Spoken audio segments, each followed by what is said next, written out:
এক breaking news গৌৰীপুৰৰ বালাজানত ভয়ংকৰ দুৰ্ঘটনা ই ৰিক্সা আৰু বাইকৰ মাজত সংঘৰ্ষ দুৰ্ঘটনাত কেইবাজনো আহত প্ৰাপ্ত তথ্য মতে আজি দুপৰীয়া 2 মান বজাত বালাজানত এখন নম্বৰ প্লেটবিহীন বাইক আৰু ই ৰিক্সাৰ মাজত মুখামুখি সংঘৰ্ষ হয় যাৰ ফলত কেইবাজনো গুৰুতৰভাৱে আহত হয় আহতসকলক ৰাইজে উদ্ধাৰ কৰি ধুবুৰী মেডিকেল কলেজ হাস্পতাললৈ প্ৰেৰণ কৰিছে আহতসকলৰ পৰিচয় এতিয়াও জানিব পৰা হোৱা নাই পুনৰ জনাইছো গুৰুত্বপূৰ্ণ খবৰ গৌৰীপুৰৰ বালাজানত ভয়ংকৰ দুৰ্ঘটনা সংঘটিত হৈছে ই ৰিক্সা আৰু বাইকৰ মাজত সংঘৰ্ষ দুৰ্ঘটনাত কেইবাজনো আহত প্ৰাপ্ত তথ্য মতে আজি দুপৰীয়া 2 মান বজাত বালাজানত এখন নম্বৰ প্লেটবিহীন বাইক আৰু ই ৰিক্সাৰ মাজত মুখামুখি সংঘৰ্ষ হয় যাৰ ফলত কেইবাজনো গুৰুতৰভাৱে আঘাতপ্ৰাপ্ত হয় আঘাতপ্ৰাপ্তসকলক ৰাইজে উদ্ধাৰ কৰি ধুবুৰী মেডিকেল কলেজ হাস্পতাললৈ প্ৰেৰণ কৰিছে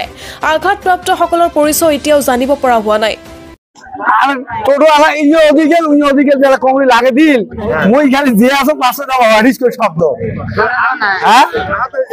আহত মানে সব অবস্থা খারাপ এলা কোথায় এলা ধুবুরি হসপিটাল গেছি রে মোটামুটি হ্যাঁ কজন আছে 7 জনের মত নেই আমন হবে না সংখ্যাকে বার কইছি কজন হবে হ্যাঁ কজন হবে ও মানে 6-7 জন হবে টোটো আর বাইক বাইকে ওলা বাড়াচ্ছি ওই টোটো ওলা লোককে বাড়াচ্ছি